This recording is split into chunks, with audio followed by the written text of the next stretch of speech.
શ્રી કૃષ્ણના લીલા ચરિત્ર ચાલે છે, પણ એ લીલા ચરિત્ર લેતા પહેલા એક ઈમાનદારીથી ધન કમાવવું જોઈએ અને એનો શું પ્રભાવ રહે છે એની વાત લઈએ, પછી બીજી વાત આગળ વધારીએ. વલ્લભ કુલની અંદર એક ગ્રંથ છે 252 વૈષ્ણવોની વાર્તા. એ 252 વૈષ્ણવની વાર્તામાં એક બેનની કથા આવે છે. એ બેન એક વખત પાણી ભરવા માટે જાતા હોય છે. પેલા તો ગામની બહાર કુવા હતા, એ કુવામાં પાણી ભરવા માટે જતા. એટલે એ બેન પાણી ભરવા જતા હતા અને એને ગુસાઈ વિઠ્ઠલનાથજીને જોયા. ગુસાઈજી હાઈલા આવતા હોય છે યાત્રા કરતા કરતા, તો ગુસાઈ વિઠ્ઠલનાથજીના દર્શન કર્યા. તો દર્શન કરતા વેત જ એને સાક્ષાત એમાં ભગવાનના દર્શન થયા કે આ સંત નથી, આ તો સાક્ષાત ભગવાન જ છે. અને ગમે એ આચાર્ય હોય એ આચાર્યમાં ભગવાનના દર્શન કરવા, જેને ભગવાન મળી ગયા છે એ સંતોમાં ભગવાનના દર્શન કરવા. આમ તો પ્રાણી માત્રમાં ભગવાનના દર્શન કરવા જોઈએ, પણ મહાપુરુષોની અંદર તો પ્રગટ રૂપે ભગવાન બિરાજમાન છે. પ્રગટ રૂપે સાક્ષાત રૂપે ભગવાન બિરાજમાન છે. એટલે એ બેનને વિઠ્ઠલનાથજીમાં ભગવાનના દર્શન થયા, તો એમાં કાંઈ ખોટું નથી.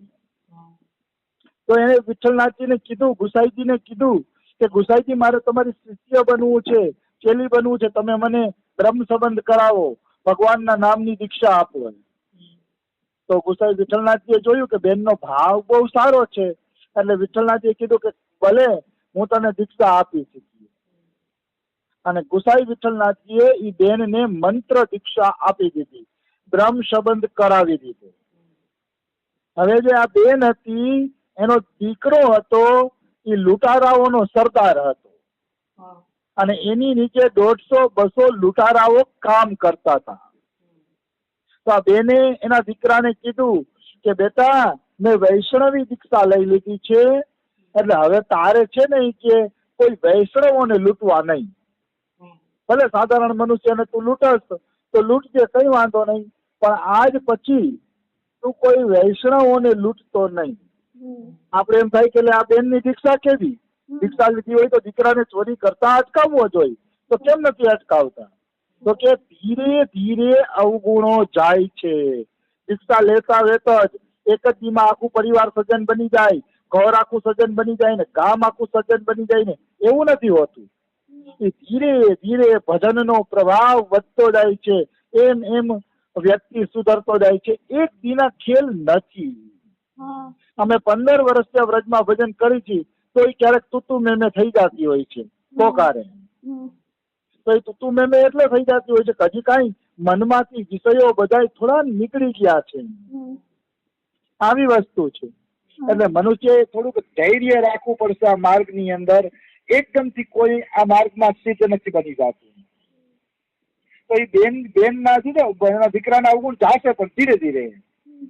તો બેન કે બેટા, તું કોઈ વૈષ્ણવને લૂંટતો નહીં. જો દીક્ષા લીધા તો આટલી અસર પડી કે હવે એને એમ થયું કે વૈષ્ણવોને લૂંટાય નહીં.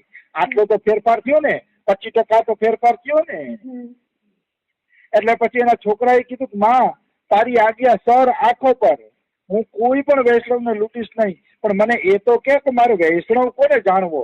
મને તો ખબર પડતી નથી કે વૈષ્ણવ કોને જાણવો. વૈષ્ણવની ઓળખાણ મારાથી ન થાય. આખો જે લૂંટફાટ કરતા હોય ને હું ખબર પડે કે વૈષ્ણવ કોને ગણવું?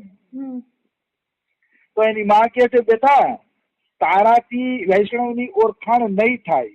તું એક કામ કરજે કે જેને તું લૂંટ ને એ વ્યક્તિને મારી પાસે લાવજે, પછી હું ઓળખાણ કરી દઈશ તને.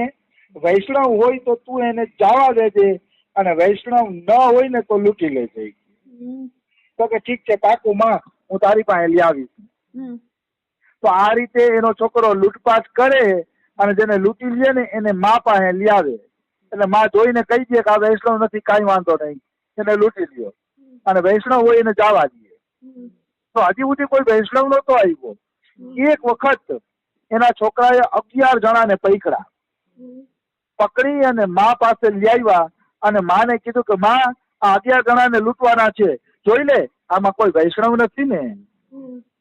તો માએ જોયું તો એ 11 જણામાંથી એક જણો વૈષ્ણવ હતો. એક વૈષ્ણવ હતો. એટલે માએ કીધું કે બેટા આ એક વૈષ્ણવ છે, આ એક વૈષ્ણવને તું જવા દે, બાકી બધાને લૂંટી લે. તો ઓલો વૈષ્ણવ એમ કે છે કે હું નહીં જાઉં, આ 10 મારા ભાઈઓ છે, મારા વિશ્વાસે મારા ભેગા યાત્રામાં આવ્યા છે અને અમે બધા એકબીજાના સહારે યાત્રા કરવા નીકળ્યા છીએ. તો એ કે હું એને મૂકીને નહીં જાઉં, તો કે મને લૂંટી લ્યો, કાં તો બધાને છોડી દો અને કાં તો મને લૂંટી લ્યો. તો એક વૈષ્ણવના કારણે એની માએ કીધું બેટા બધાને જવા દે, કારણ કે વૈષ્ણવ દુઃખી થવો જોઈએ નહીં, તો બધાને જવા દે. તો ઓલી મૈયા કે છે કે અમે બધાને જવા દઈ છીએ, પણ એક શરતે તમારે બધાએ અમારા ઘરે મહાપ્રસાદ પાવાનો છે, અમારા ઘરે મહાપ્રસાદ લ્યો અને પછી તમે બધા જાઓ. તો ઓલો જે વૈષ્ણવ હતો ને કે ઠીક છે, આપણે બધા અહીંયા મહાપ્રસાદ લઈએ.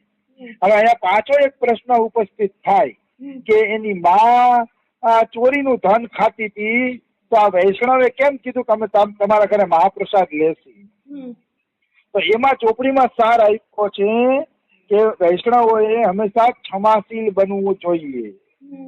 કોઈ માણસ ભક્તિ કરતું હોય, ભક્તિના રસ્તે હોય, સારા રસ્તે હોય, તો એના 1-2 અપરાધ ક્ષમા કરીને પણ એને ટેકો આપીને ભજનમાં લગાડવા જોઈએ.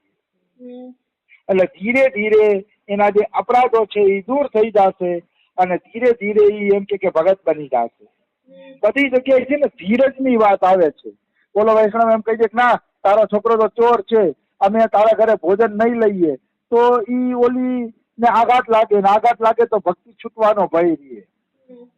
એટલે વૈષ્ણવે કીધું કે હા મૈયા તારે ત્યાં અમે પ્રસાદ લેશું. પછી મૈયાએ બધું સીધું સામાન આપ્યું. સીધું સામાન આપ્યું ને એટલે આ વૈષ્ણવે 11 જણાની રસોઈ બનાવી, કારણ કે 11 જણા હતા. તો 11 જણાની રસોઈ બનાવી અને એ વૈષ્ણવે છે ને બધાને કીધું બધા જમવા આવી જાઓ. તો 11 જઈમાં, મા દીકરો જઈમાં અને દીકરાના જે 150-200 સાથીદાર હતા ચોર લોકો, એ બધા વૈષ્ણવના હાથનું જમ્યા. તોય 11 જણાની રસોઈ વધી પડી. એટલે ઓલી બેન પૂછે છે કે તમે તો 11 જણાની જ રસોઈ બનાવી હતી, 11 થી વધુ વ્યક્તિઓની રસોઈ નહોતી બનાવી, તો આ આટલી બધી રસોઈ વધી, આટલા બધા જઈમાં તોય 11 જણાની રસોઈ વધી, આ સેવાના કારણે, આ કેના કારણે આવું થયું? ત્યારે ઓલો બહુ મસ્ત જવાબ આપે છે, અતિ સુંદર. બધા ગ્રહસ્થો માટે અને કમાતા હોય એના માટે, સંતો માટે, બધા માટે લાગુ પડે છે.